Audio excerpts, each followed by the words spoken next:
Christophe Lambert. Salut mon ami, bravo, félicitations. Tu as pu, on a à l'instant félicité évidemment le parcours d'Alex qui brille de ce week-end.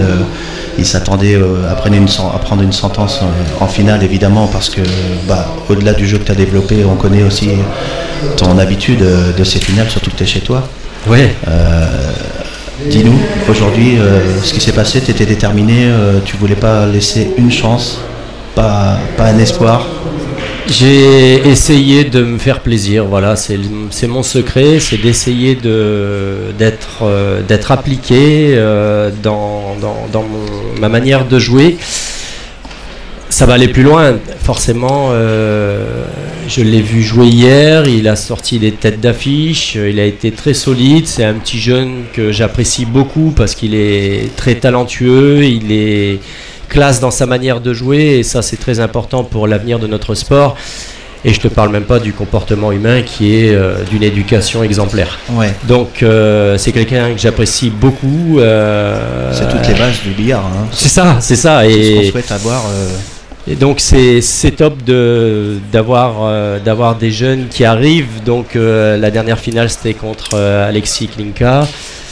Là je joue Alex. On sent que la jeunesse est bien présente. Donc forcément ça pousse un peu derrière.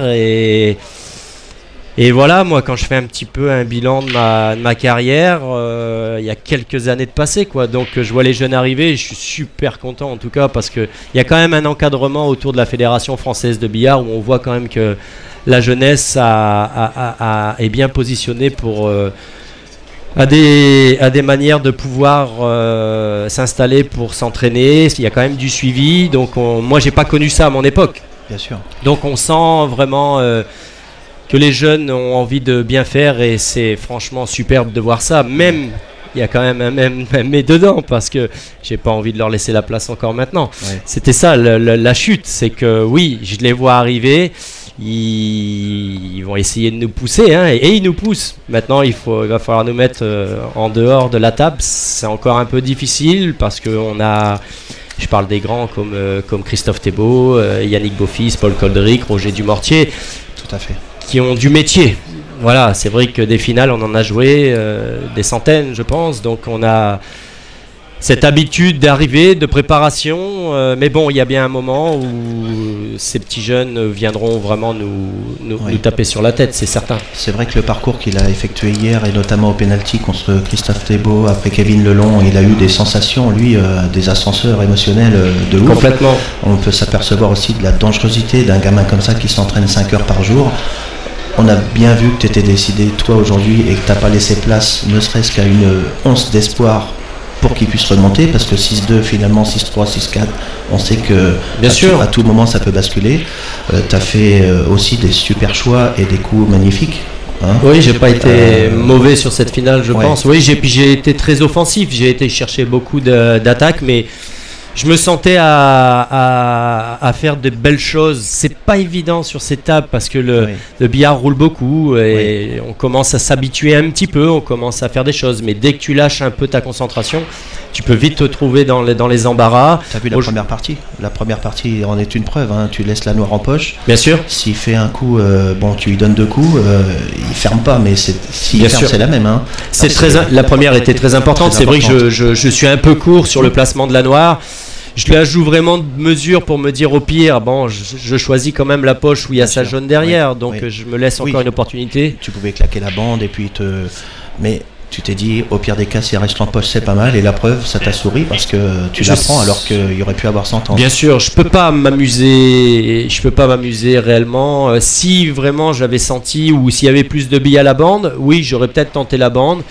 Maintenant, voilà, j'ai tenté cette bille, elle était rentrable, elle est loupée très fine, donc bon, elle reste devant la poche et il fait le super coup derrière. Ouais. J'ai la chance de revoir la table, c'est sûr que lui s'allumait un petit coup et puis moi ça me donne un peu plus encore d'envie de l'assommer un peu plus sur les parties suivantes et après j'ai eu les jeux, j'ai été opportuniste et ça a brillé dans mon sens, donc très content.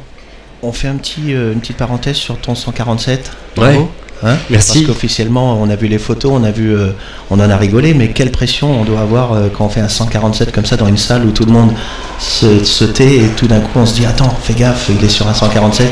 Déjà, il y a une énorme partie de chance, de chance. De réussite un peu, bien sûr. Je parle pour la condition de jeu, c'est-à-dire faut que le joueur te laisse jouer, faut que tu empoches une bille et après que tu te dises faut que je joue que la noire. Explique-nous un peu cette configuration mentale, comment ça se passe? En fait, ça fait 8 mois que je me suis vraiment remis au snooker, c'est toujours un jeu que j'ai aimé, et puis on a fait rentrer une table au club d'Arras, et je vais pas vous mentir que voilà, le pool, les entraînements, j'en ai fait, ça fait quasiment 30 ans que je joue au pool, donc forcément des entraînements j'en ai fait.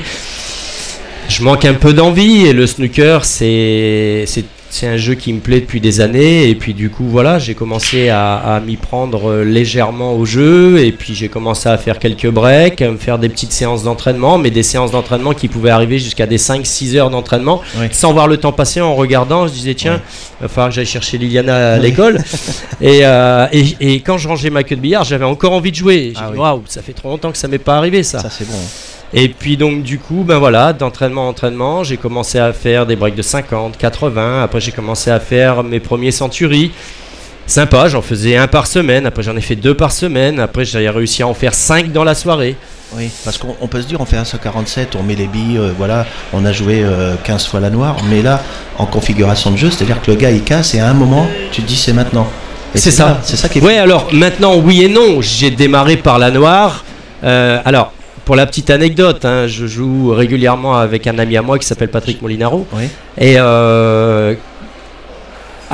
quand le début de l'année allait arriver, je lui ai dit, parce que je sais plus, dans la soirée, j'ai dû lui faire 3 centuries, et puis j'avais une manière de jouer assez à l'aise. Et je lui ai dit, écoute, Pat, je vais te faire un pari un peu fou, je te jure, je vais te faire un 147 avant la fin de l'année. Je vais démarrer par la noire tout le temps maintenant. Ouais. Alors qu'avant, je jouais, je voulais faire un century, donc parce que c'est super déjà de faire un century, mais j'en ai fait quelques-uns, donc c'était top, c'est toujours sympa, mais que tu fasses 100 ou 102, 113, 115, 139, 140, c'était mon record, 140. Oui, parce que c'est chaud déjà un century, on est d'accord. Bien sûr. Et donc du coup, et puis voilà, c'est un mercredi soir, notre séance d'entraînement avec les potes du club. Il y avait une dizaine de personnes et j'ai fait une partie, c'était ma deuxième partie je crois, et je joue contre Gérard Lefebvre, une personne avec qui j'ai évolué dans le billard aussi, et c'est une personne avec qui j'aime bien jouer. Il m'inspire de bien jouer parce qu'il me crie dessus des fois quand je m'applique pas. Et il me dit ouais, t'abuses, t'as du talent et des fois tu t'amuses. Je dis oui, je sais, mais c'est ma manière d'être. J'aime bien prendre du plaisir. Bon, enfin bref. Et donc contre Gérard, je sais que je dois être un peu plus sérieux. Et c'est un super adversaire. Il tape les billes, quoi. Il fait des breaks. Et donc c'est un bon adversaire. Je sais qu'il cherche à me prendre des parties. Donc et j'ai pas envie de lui en faire gagner. Bien sûr. Donc du coup voilà, c'est top. Et puis c'est arrivé que voilà, on est parti. J'ai commencé à enchaîner sur la noire. Et puis c'est parti. Je suis allé 3 fois rechercher le paquet, j'ai dû jouer 3 fois au râteau, j'ai joué 3 fois des billes de loin et... il y a un moment où justement tu n'es pas dans la faune et puis tu dois rattraper le coup, quoi, c'est ça Oui, il y a eu 3 ou 4 rattrapages énormes et après le pire c'est quand tu reviens sur les couleurs. Je dois jouer une noire extrêmement finesse, revenir vraiment dans la zone pour jouer la jaune. Quand je joue, je rentre la noire, je suis content déjà parce que je dis bon ok, je vais au moins jouer la jaune. Je vois la blanche qui roule, je suis en face de la jaune, je dis mais là je crois que je peux pas la louper en fait. Et là, le stress intervient. Ah bah là il y avait déjà du stress et là j'ai repris une couche. La double couche j'ai pris et du coup je joue la première jaune, je suis en face, je fais rétro, je veux pas être trop fort mais je suis un peu court, le bras il reste, je dois jouer la verte finesse. Je reviens par la bande, je reviens sur la marron. Et là, ton rythme, il est comment? En fait, tu prends du temps à chaque Non, je prends du temps. Ouais, là, je m'applique. Parce que là, ça y est, les gens s'arrêtent de ah, bah là, il n'y avait plus. Là, c'était parti. Tout le monde regarde. Et tout le monde est conscient que tu es sur un centre. Ouais, ils sont conscients. Le cœur doit battre. Non, mais j'étais. Mon pote Patrick, lui, il n'était pas en train de comprendre ce qui était arrivé. Oui. J'ai même pas pu lui parler tellement j'ai dit je peux pas passer à côté de ça et bon bref, et j'arrive sur la marron, je tire trop fort, j'ai le mauvais décalage pour aller sur la rose naturellement. Donc du coup je joue la bleue doucement quand même, donc je me garde de l'angle, je suis en face sur la rose.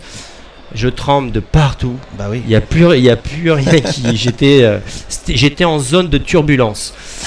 Je joue la rose, elle est pile poil, je la rentre et je dis surtout faut pas que je sois court et je dépasse la noire. Je dis non, c'est pas possible. Maintenant la noire elle est dure. Oh là là. Et d'ailleurs quand je joue la noire, on voit que je la frappe. Je suis encore en position jusqu'à temps que la blanche arrive sur la noire et là je vais regarder ce qui se passe.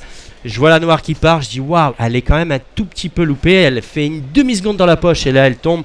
Oh et là c'est un cri de joie parce que je suis en train de réaliser ce que je viens de faire. Bien sûr. Waouh, c'était une pression comme si j'avais gagné, mais vraiment un gros tournoi. Bien sûr. Donc vraiment, voilà.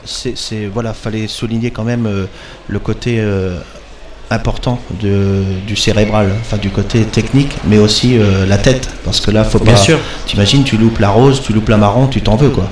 Bien sûr, bien sûr. Oui, sachant qu'il s'était présenté, alors peut-être qu'il y aurait eu un moment qui serait représenté, parce qu'il faut tout. Voilà, Bon, c'est le premier, hein, maintenant. C'est voilà, le premier, c'est bien. Mais bon, je l'aurais fait dans ma carrière. C'était quelque chose que je me pensais même pas il y a encore un an. Bien sûr. Je voulais souligner justement cet exploit qu'en est un, au-delà de l'exploit d'aujourd'hui. Les conditions de jeu parfaites. Hein, encore alors une fois, ouais, vraiment un grand merci à Hasbrook et la municipalité. J'étais déjà venu faire une animation pour eux. Ils ont une mairie, un service exceptionnel. Et puis alors un club formidable. Ils organisent beaucoup de TR, vraiment Hasbrook, un grand big up à eux parce que déjà ils nous permettent d'avoir un TN dans le nord de la France, dans les Hauts-de-France. Donc un grand merci à eux parce que ça faisait très longtemps qu'on n'en avait pas eu. Les conditions, regardez cette salle, ouais. Elle est fabuleuse, il fait grand. Bon. Les billards sont top, l'éclairage, tout était présent. La restauration.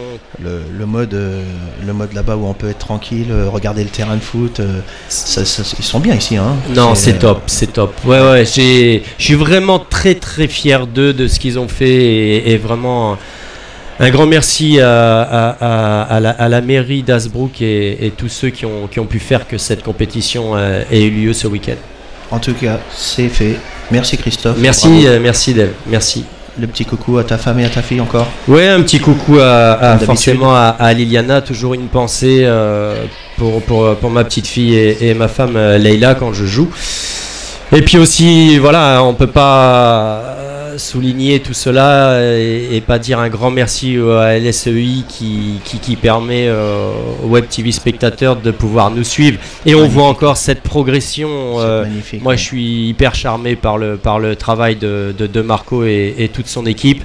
Il met toujours du temps, si tu savais le temps qui passe, il est venu quelques jours à la maison, on a bûché pour essayer de toujours essayer de faire avancer les choses. Des petits détails mais qui comptent et en plus avec c'est pas un petit détail, je peux te dire que c'est pas un petit détail. Oui, oui, c'est comme chaque une ferme, c'est comme quand on doit jouer, tous les détails sont importants, les billets, la pression, la bique d'impact, et on voit la logistique dans tous les domaines et c'est vrai que celui-ci, on aurait eu ça depuis 20 ans ou 30 ans par jour.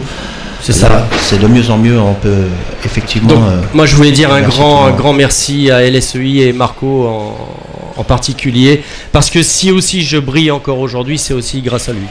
Ça fait vibrer, c'est normal. Bien sûr, on sait qu'il y a des centaines de milliers de personnes qui regardent derrière leur smartphone, leur tablette, leur ordinateur, leur télévision aujourd'hui, puisque il est arrivé à un stade de qualité où. Oui. Voilà, tu regardes toi personnellement avec des amis ou avec ta petite femme? Bien sûr, je regarde de temps en temps, forcément. Bien. Oui, puis et je bosse un peu avec Marco, on est régulièrement au téléphone, il me demande toujours un peu, voilà, qu'est-ce que tu en penses de ça, donc je m'investis aussi un peu parce que c'est le billard, c'est toute ma vie et je peux pas l'oublier. Bien sûr. Donc voilà, c'était pour refléter justement cette discipline à travers la France, le monde même. Et merci et bravo Christophe. Merci beaucoup Dave. C'est un plaisir de te revoir. Oui, avec plaisir. Merci. Salut. Au revoir. Au revoir tout le monde.